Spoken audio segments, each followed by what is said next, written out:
প্রশাসনের কাছে বৈধভাবে লিজ নেওয়া জলকর জোরপূর্বক দীর্ঘদিন ধরে ভোগ দখল করেছে দুষ্কৃতীরা।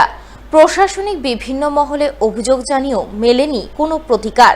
তাই উক্ত জলকরের লিজ বাতিল করার দাবিতে সরব হলেন শ্রীকৃষ্ণপল্লী মৎস্যজীবী সমবায় সমিতির সদস্যরা। জানা গেছে, মালদার মানিকচক ব্লকের অধীনে রয়েছে লক্ষ্মীকোল বিশনপুর জলকর, যা 2017 সালে 7 বছরের জন্য লিজ পান শ্রীকৃষ্ণপল্লী মৎস্যজীবী সমবায় সমিতির সদস্যরা। সেই মতো তারা ওই জলকরে মাছ চাষ শুরু করেন, কিন্তু চাষ শুরুর কিছুদিন পর থেকেই শুরু হয় দুষ্কৃতী তাণ্ডব। দুষ্কৃতীরা মৎস্যজীবী সমবায় সমিতির সদস্যদের মাছ চাষের ব্যবসায় নানা রকম বাধা বিপত্তি ও প্রতিবন্ধকতা সৃষ্টি করে। ফলে মৎস্যজীবী সমবায় সমিতির সদস্যরা বিপুল আর্থিক ক্ষতির মুখে পড়েন। এত কিছু সত্ত্বেও সমিতির সদস্যরা ঘুরে দাঁড়ানোর প্রয়াস চালিয়ে যান, কিন্তু গত 4 বছর ধরে জলকরটি তাদের হাত থেকে বেহাত হয়ে যায়। একদল দুষ্কৃতী জোরপূর্বক জলকরের দখল নেয় বলে অভিযোগ। মৎস্যজীবী সমবায় সমিতির সদস্যদের আরও অভিযোগ, তারা জলকরের ধারে কাছেও ঘেঁষতে পারছেন না, গেলেই দুষ্কৃতীদের হুমকির মুখে পড়তে হচ্ছে। ফলে তারা জলকর বাবদ প্রশাসনকে ন্যায্য খাজনাও জমা দিতে পারছেন না। দিন দিন বকেয়া খাজনার অঙ্ক বেড়েই চলেছে। এই পরিস্থিতিতে তারা প্রশাসনের কাছে জলকরের লিজ বাতিলের দাবি জানাচ্ছেন। আজকে আমাদের কৃষ্ণপল্লী সোসাইটি থেকে ডিএলআরও মারফতে একটা জলকর নেওয়া হয়েছিল, যার নাম বিশনপুর জলকর। সেই জলকরটা নেওয়ার পর পুরো দায়িত্ব সোসাইটির সেক্রেটারির উপরে দায়িত্ব দেওয়া ছিল। তিনি 2 বছর পর থেকে ওখানকার কিছু দুষ্কৃতী ওটা কবজা করে নেয়। আমরা যখন ওখানে যাই, আমাদেরকে বারংবার, প্রথম আমরা বিএলআরওতে গেছিলাম যে স্যার এরকম আমাদের জলকর দখল করে নিয়েছে, এই জলকরটা আমরা কি করব। বিএলআরওর কথা যে আগে তোমরা দখল করে নিয়েছে, আমি ওটা দেখতে যাবো না, আগে তুমি রেন্টের টাকা জমা দাও, তারপরে আমি কোনো স্টেপ নিব। রেন্টের টাকা তো কেউ দিচ্ছে না, কিন্তু আমাদের ঘাড়ে ওটা পড়ে আছে, যেহেতু আমরা ব্ল্যাক লিস্ট হয়ে গেলাম। আমরা তো ওখানে গেলে আমাদেরকে জানে মেরে ফেলে দেবে। ওখানকার এলাকাবাসীও ভালো করে জানে, কারণ আমাদেরকে অনেকবার ভুক্তভোগী হতে হয়েছে। আমরা গেছি, আমাদেরকে ঘাড় ধাক্কা দিয়ে বের করেছে ওখান থেকে। হ্যাঁ, এমনকি ওই জলকরে আমরা দেখতে পাচ্ছি যে একটা জলকর, সরকারি জলকর কেউ কবজা করে খাচ্ছে, অথচ ওখানে বিএলআরও এপিও প্রোগ্রাম করতে যাচ্ছে জলকরে। তার মানে আমাদের বোঝা হয়ে গেল যে তার মানে সরকারি লোক এখানে জড়িত আছে। তার জন্য আমরা চাই যে মিডিয়ার দ্বারাতে যাতে সরকার যদি না স্টেপ নেয়। আজকে মালদা ডিস্ট্রিক্টে 57টা সোসাইটির মধ্যে প্রায় 35টা সোসাইটি বাদ হয়ে গেছে, যাতে আর বাদ না হয়, কেউ যাতে না মরে।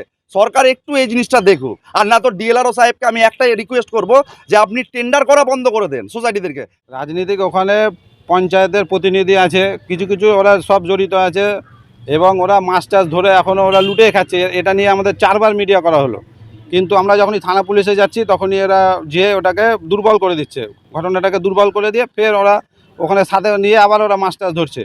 তাই জন্য আমরা চাই যে ওখানে সরজমিনে তদন্ত করে এদের বিরুদ্ধে উপযুক্ত ব্যবস্থা নেওয়া হোক। আমরা প্রচুর খারাপ পরিস্থিতিতে আছি। ধার দেনা করে, যে সেক্রেটারি ছিল তিনিও প্রচুর টাকা ধার দেনা ঋণ করে রেন্ট জমা করেছে, এবং এখন ভবিষ্যতে মানে এখন বর্তমানে ওরাই এখন লুটে পুটে খাচ্ছে। আমরা মানে মিডিয়া করেই যাচ্ছি, আর ওরা ওটা পাত্তা না দিয়ে ওরা দীর্ঘদিন ধরে লুটে খাচ্ছে। আমরা চাই তাদের বিরুদ্ধে উপযুক্ত ব্যবস্থা যেন নেয় সরকার, এবং রেন্টটা যেন তাদের কাছ থেকে নেওয়া হয়, কারণ তারাই লুটে খাচ্ছে।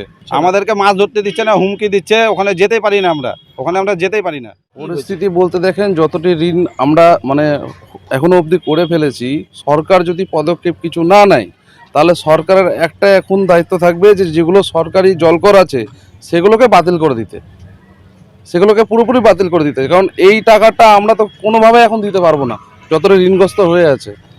আর সরকার যদি হেল্প না করে একটুকু, তাহলে আমরা মারা যাব। এদিকে এই ঘটনায় শাসক দল তৃণমূলকে বেঁধতে ছাড়েননি বিজেপির দক্ষিণ মালদার সভাপতি পার্থসারথী ঘোষ। একই সাথে তিনি গোটা ঘটনায় প্রশাসনের কড়া সমালোচনা করেছেন।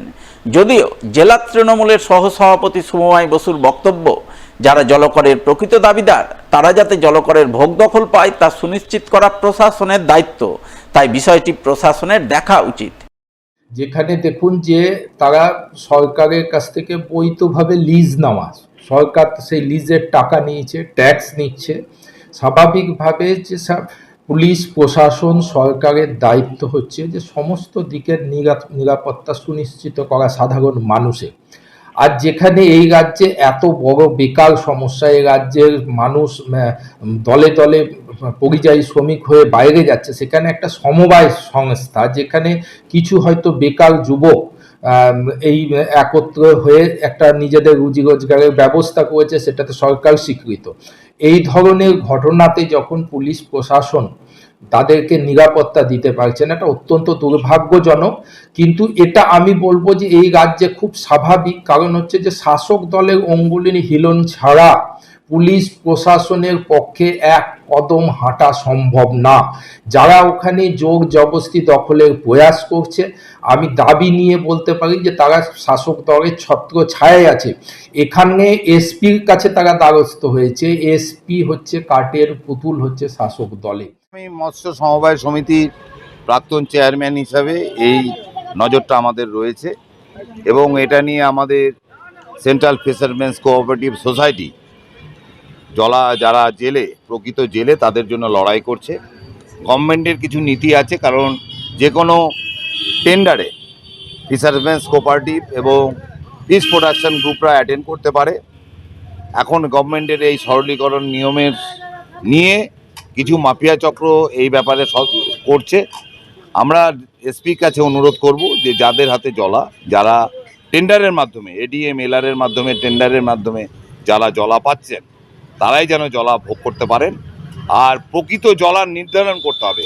টোটাল ব্যাপারটাই একটা রিভাইজড করা উচিত, এটা ডিএম সাহেবকেও দেখা উচিত এবং আইনগত ব্যাপারটা এসপি এবং সংশ্লিষ্ট আইসিকে দেখা উচিত। বৃহস্পতিবার ছিল বুদ্ধ পূর্ণিমা, আর বুদ্ধ পূর্ণিমার ঠিক পর অর্থাৎ শুক্রবার নারদ জয়ন্তী। নারদকে বিশ্বের প্রথম সাংবাদিক হিসেবে ধরা হয়। তাই শুক্রবার নারদ জয়ন্তীর দিনে মালদার সাংবাদিকদের সম্মাননা জ্ঞাপন করলেন এক বেসরকারি সংবাদ সংস্থা। সেই সংস্থার প্রতিনিধিরা এদিন মালদা প্রেস কর্নারে গিয়ে প্রথমে মালদার সাংবাদিকদের সঙ্গে আলাপচারিতা করেন। এরপর এক এক করে সমস্ত সাংবাদিককে নারদ জয়ন্তীর শুভেচ্ছা জানান, সাংবাদিকদের সম্বর্ধনা ও সম্মাননা জ্ঞাপন করেন। বুদ্ধ পূর্ণিমার পরের দিন নারদ জয়ন্তী। নারদ জয়ন্তী অর্থাৎ দেবর্ষী নারদ, যে লোকে সাংবাদিক হিসাবে কাজ করেছেন, তার জয়ন্তীতে আজকে আমরা বিশ্ব সংবাদ কেন্দ্রের তরফ থেকে মালদা প্রেস কর্নারে আপনারা যে জীবনের ঝুঁকি নিয়ে অক্লান্ত পরিশ্রম করে যে কাজ করছেন, তার জন্য একটা সম্মান জ্ঞাপনের জন্য আমরা এসেছিলাম। আজকে খুব ভালো লাগলো আমাদের যে আপনাদের সাথে অনেক কিছু বিনিময় হলো, মতামত আমরা জানতে পারলাম এবং আপনাদেরকে এই শুভেচ্ছা বা অভিনন্দন জানিয়ে আমরা খুব আপ্লুত।